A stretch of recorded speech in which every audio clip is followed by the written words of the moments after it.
Hey folks, we're glad to be back with you. It's been several weeks since we've been together like this, but we've had an opportunity to do it, and so Christy and I wanted to do it.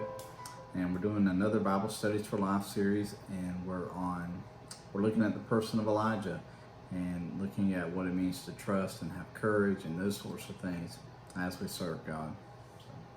Yeah, Elijah was a great prophet.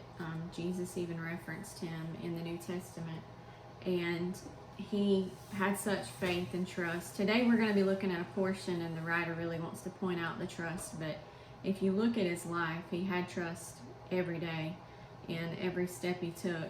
And she did point out something, if you have your books, on the bottom of page 84. She said Elijah didn't just talk about what God could do, he built his life on it and showed others how to do the same.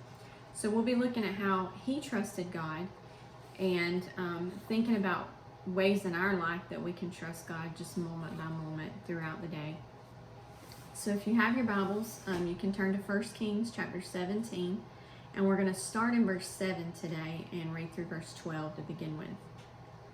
Sometime later, the brook dried up because there had been no rain in the land. Then the word of the Lord came to him, "Go at once to Zarephath in the region of Sidon and stay there. I have directed a widow there to supply you with food." So he went to Zarephath, and when he came to the town gate, a widow was there gathering sticks.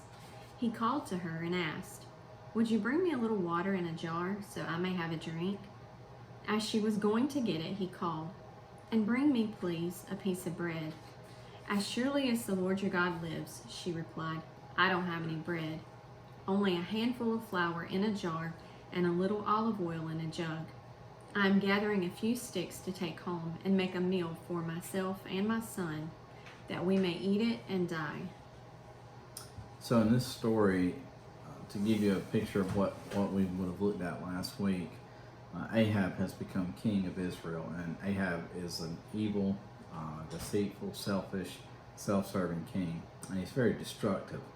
And he's egged on every turn by his wife, Jezebel. In fact, she encourages a lot of the things he does and uses her position to kind of leverage him into doing some of these things. And so Elijah goes to Ahab, and he says to Ahab, "It's not going to rain for 3.5 years unless I say differently." He's saying, "Unless I say differently, it's not going to rain for 3.5 years." And as you can imagine, I mean, it's an agrarian society. Everybody's completely dependent upon crops to live. They're completely dependent upon rain. That's why all of their gods were named after the suns and the rivers and the rain and stuff like that. And so Elijah leaves, and God tells him, "Hey, there's a place for you to go." And he gives him a place, the brook Kidron, I believe is what it was called. And so he goes to that brook, and he stays there for some period of time, long enough for the brook to run up dry because the rain had quit coming. And he was fed day and night from the king's table. So he's really kind of close to Ahab, more than likely. And anyways, he's taken care of by God. And now he's at this point where God's saying, "All right, it's time to transition to somewhere else." Yeah. That it doesn't say, I'm sure if you read behind some scholars, it may give a varied time based on the layout of the land and the, time of it having for the brook to dry up, but it just in our Bible says sometime later. So he's sitting there. I can only imagine him sitting in the cave, and the ravens are feeding him breakfast, they're feeding him dinner from the king's table, and then he's just sitting there, and all of a sudden the brook dries up, and he's like, okay, I can't imagine what he's done day in and day out, if he's went to town or if he's just sat in the cave, but he's been there, and now it's like, okay, what do I do? Where do I go? And it says here, he says, "Go at once to Zarephath." Well, this particular place is where Jezebel's father was from, and so it's kind of ironic. He's just kind of gotten himself in a little trouble with Ahab and Jezebel by telling him it wasn't going to rain until he said it was, and now he's commanded to go to this city where Jezebel's family is from, or heritage is. And when you get there, God said, "I'll have a widow ready to supply you with some food." So that to me stuck out too, the widow part, because widows back then were viewed as very poor because their husband had passed away. They didn't have means to care for themselves, and usually they depended on the society to take care of them. And God's directing him to a widow. to take care of him. And those just have so many other underlying meanings to me there. But I want to point out something the writer said at the bottom of page 85. It says, why questions hit all of us. Like the question I just had when the brook dried up, like, where am I going to go? Those questions hit all of us at different times. But when God is our provider, which he was for Elijah, we'll always have what we need.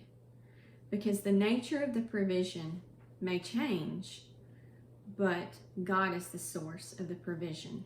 So he's had him in this cave and taken care of him, and now he's going to send him to a widow. And we'll get more into that in just a second if Daniel wants to go ahead and go there. Well, I mean, they have a really interesting exchange where Elijah says, bring me something to drink. And I think that he's probably like most of us. He sees this person, and for whatever reason, he can identify her as a widow. Maybe she has on garments that identify her as a widow or whatever. Maybe it's the task that she's employed with. I mean, I don't know quite certainly, but Elijah, I think, kind of tested her. Bring me some water. Is this the right person? Before you go asking somebody for food in a famine, at least ask them for something to drink and see if they'll go along with you. And it's interesting that God sent Elijah there. And we actually have the answer for that, why God sent Elijah to this area. And it's in Luke chapter 4. Jesus says that he sent Elijah. He said basically this. He said, weren't there a bunch of widows in Israel when I sent Elijah to Zarephath? And he points out that the reason he sent Elijah to Zarephath was that widow had faith. And so the same substance that Elijah has been living on for the last several months for sure, and his life as well, but being willing to stand up in front of Ahab and say it's not going to rain, faith is where God sends him. God sends him somewhere where there is somebody else who is living on that same faith. And so, I mean, that's Jesus' reference in Luke 4 where he says, I sent him to that widow because she has faith. And it was just a reminder to me too that, Elijah has spent this time in the brook, or at the brook, by himself, as you were pointing out, more than likely pretty much alone. And it was a reminder that silence with God, like when we engage God in the silence, it leads to a full expectation of God's presence at any place and any time. A typical Jew would not have done this. You don't go to Zarephath. Why can't you send me to one of the tribes of Israel? Why can't you send me to an Israeli town? Why can't you send me to a place where there's a rabbi who's going to try and look out for the good prophet? Why can't you send me to somewhere where there's a Levite or there's a priest living in this area? Because most of them would only go to Jerusalem during certain periods of the year. And, why can't you send me there? And so, there's a lot that's happening here that when you dig into the cultural context, should really challenge our ideas of what it means to have faith in God's presence. I think most of us have some sort of, and it's not always used badly, pride, in the sense that it's hard for us to ask for help, whether that's to ask him to open a can of something for me because my can opener's giving me a fit, or if it's to ask for food or water. But when you go to someone who's living in poverty and ask them for their food, that's difficult. I can see where Elijah would have really struggled and said, are you sure, God, this is exactly what you want me to do? Because she's a widow. Like, I'm taking her food. Is she going to understand? Or, I just can imagine, maybe he didn't wrestle in his mind like I do in mine, but there's just so much there just in that one little sentence when you think about it, and even think about it culturally with what they went through there in that time period. Yeah, and as we get ready to read on through the next passage of Scripture, there's an interesting exchange to her. When he asks her for bread, she basically swears on Elijah's God that she doesn't have bread. She said, as surely as the Lord your God lives. Now, we can do all sorts of gymnastics to say, well, this means the woman was a servant of God, this means this woman was not a servant of God, etc., etc. and I don't know that we get anywhere, but I think what she was really doing is looking at Elijah and saying, "You're one of the people who believes in one God, the singular God, and I don't have it." And so she was willing. It's just an interesting thought that she was not willing to swear on her life, on the life of Baal, her God, or her people's God, whether it was hers or not. She wasn't willing to swear on any of the other agrarian, agricultural gods, but she was willing to swear on Elijah's God. And it shows there, I think it's why God sent him there, this woman of faith. I mean, this woman who, and by the way, faith is not necessarily, faith sometimes just telling the truth. I mean, faith is just literally saying, this is my situation, this is my circumstance. And I've been challenged by that so much lately, that faith is not necessarily the great miraculous things you may do, but faith is saying, these are my circumstances and this is my situation. And she says, I don't even have any bread. I mean, there's no, she just tells them the truth. And so I think that's just an interesting exchange. I mean, the story has got so many layers in there. And this is why we can't miss it. It's not about Elijah and it's not about the widow. It's about God working through and in them in their circumstances. And that's why these moments are interesting. It is, and not even pointing out the fact that God said he had prepared a widow. Yeah. And so she didn't necessarily know, oh, this guy's going to be coming up to me and asking me for food. It's quite obvious. But she did, say what she said, I can give you some drink, I don't have any food. But he had softened her heart to be engaged in this conversation, which led to her ultimately giving him what he had asked for. And as we're about to see, even more than that. So verses 13 and 14. Elijah said to her, don't be afraid. Go home and do as you have said. But first, make a small loaf of bread for me from what you have and bring it to me. And then make something for yourself and your son. For this is what the Lord, the God of Israel, says. The jar of flour will not be used up, and the jug of oil will not run dry, until the day the Lord sends rain on the land.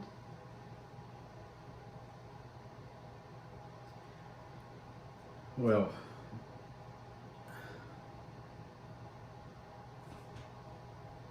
when we look at this passage,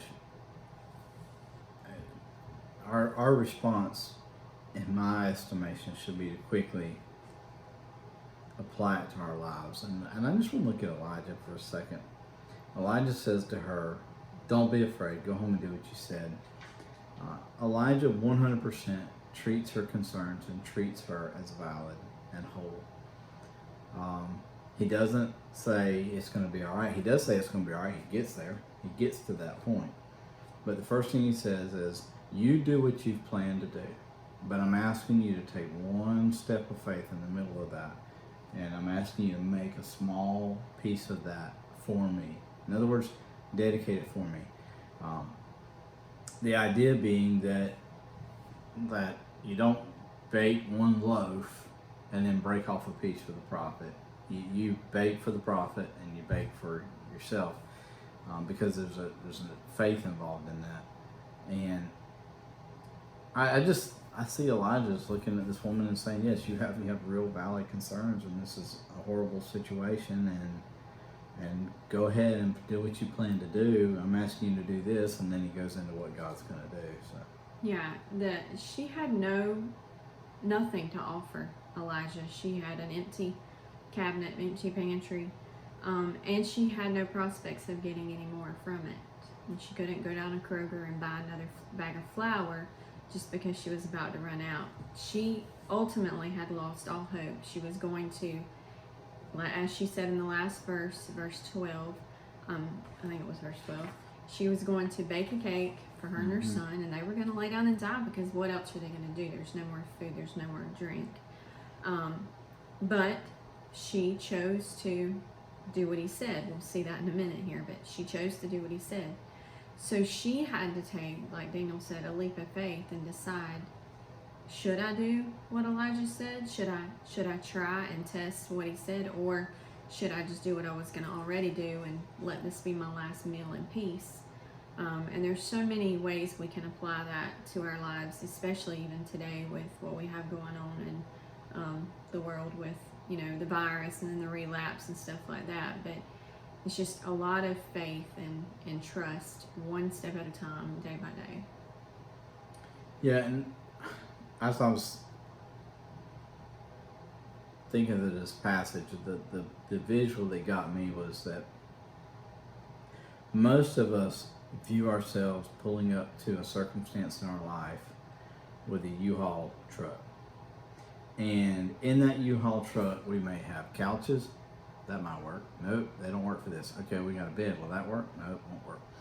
And so we pull up with all of these things, these pieces of ourselves that we feel are going to fix whatever problem that we're encountering. And that's what we put towards it. Intelligence, I got that. I have intelligence. I can read stuff. I can watch videos. Logic, I have logic. I can do that. And so we take those things that God has blessed us with and we elevate them to the level of God where we play God in the role. And Elijah says to her, and she's already there, by the way. She's there in verse 12. She says, I'm going home to die. And that's we look at that as a fatalistic, horrible statement. I don't think it is. I think she's just accepting the fact that she has no other recourse, and if God doesn't intervene, or God doesn't intervene, she's going to die. This isn't, oh, woe is me, I'm in a horrible situation, whatever. She's just accepting her reality. And because of that, she has faith. Because she has accepted her reality. And I just think that how many times I get in my own way by not accepting my reality. And I try to use my intelligence and my logic and my reasoning and my expertise, whatever it may be, to fix the situation. And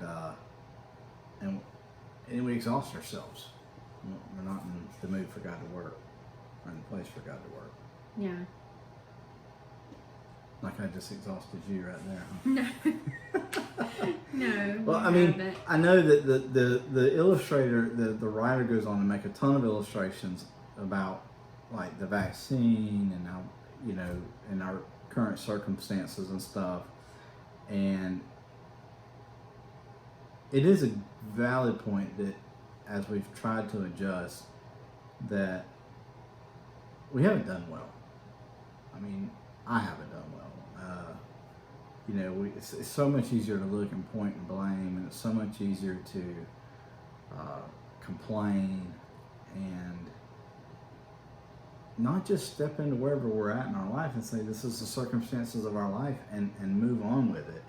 Yeah, it's so easy to do the blame game instead of just and we're not even looking at this today, but you just keep reading 1 Kings 17 and what happened when the widow's son died. And Elijah never defended himself or his God. He just stepped into where she was and stayed there with her and helped her and cried out to God with her and for her. And we see that here too, because he didn't, she already said, I'm going to just go home and die, because that's the, she wasn't being, overly optimistic. But she wasn't being ridiculous either. She was accepting the circumstances and being a realist here. And he practically steps in that situation with her there too. He says, don't be afraid. Go home and do as you've said you're going to do. And then he gives her a little bit to chew on. But first do this. And then this is what's going to happen if you do choose to do this. And so we have stepped into a circumstance right now or we woke up into a circumstance, overnight. And then you feel like things are better, and then you slide right back into the circumstance. And so it can be, as the writer pointed out, where's that?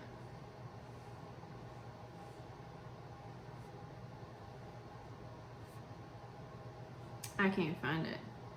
Where we always depended on the economy and jobs and businesses and health, and then sometimes we just feel let down. And I'm sure the past couple weeks you may feel like that, because it's like everything kind of got back to where you thought, oh, okay, we're kind of getting over the hump, and then you have a little bit of a setback, so to speak, and you feel a little overwhelmed.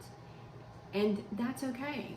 It's okay to feel overwhelmed, but just accept the circumstances you're in. I think more than anything, we get upset with our routine being upset than we do, hey, we got a challenge. Yeah. Yeah, I wrote something down earlier when we were talking, and it's this, is that God's presence equals God's provision. And Elijah knew that. He knew God was with him, and he knew that that meant there would be something. And it's so interesting because he says, just make me a little piece. Just make a little something for me, and then make your own and eat it. And in fact, there's two different words used there for himself. Doesn't matter which translation you use. If you go back to the original Hebrew, there's two different words, one for peace and one for meal. And so Elijah is accepting his role. And I think that's, when we call it a life of faith, that's a huge part of it, is accepting our role in circumstances. Yeah, it's an opportunity. What opportunity do we have every day to serve him? Yeah. We're going to go on to the last passage. I also just heard a baby cry, so we'll see how that goes. Little man's waking up. So, verse 15 says, She went away and did as Elijah had told her. So there was food every day for Elijah and for the woman and her family. For the jar of flour was not used up, and the jug of oil did not run dry, in keeping with the word of the Lord spoken by Elijah. Well, the first thing I see there that just literally just jumps off the face and smacks me is that it was no longer Elijah, the woman, and the boy. It was now her family. Because out of God's goodness and out of God's provision, she blessed. And she led. And that's just an amazing thing. Just a few short days before, it was just the woman and the boy, because the family had circled themselves into their self-protection mode, and the woman and the boy were going to die. But now Elijah has showed up, and the presence of God has shown up, and it's no longer Elijah, woman, and the boy. It's Elijah, the woman, and the boy, and now she's included her family. And I just think that's when you want to know whether or not faith is at work in your life. And in my life, the question is, how many other people are we including? And seeing is completely valid. She could have just told Elijah, hey, you know what? They wouldn't help me out. You showed up a week ago and I didn't have any food, and but I just think that's such a challenging thought there. Yeah, I think so too. Her willingness to step out and do as he had asked her to do. And on the book, the writer pointed out our willingness to trust God and act in faith gives him the opportunity to display his power in our lives. And it's just because this woman acted in faith, she was able to show her family and all the people around her what God could do in and through her life. And the same thing with Elijah, just by allowing God to use him to speak to this woman, kept her alive and her family alive through those things.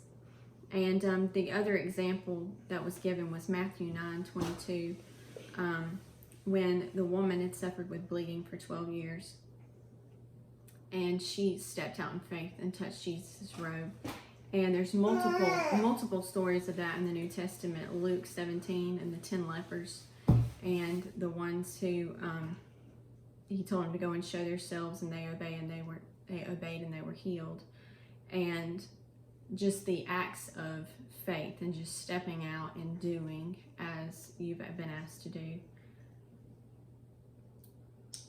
Yeah, so as we look at Elijah's life, it's a reminder that God's called us into a for lack of a better way of saying it, God's called us into a partnership with him, where we're either going to accept his presence in our daily lives, and we're going to act and live as if he's present, or we're going to act and live as if we're the last best bet for planet Earth, or planet USA, or planet Waycross, or whatever our family name might be.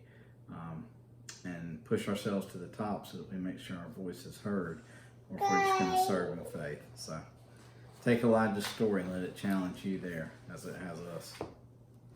Yes, thank you for listening. And if we don't meet again soon, if we have another lapse, we'll just record again. So thank you. Thank y'all.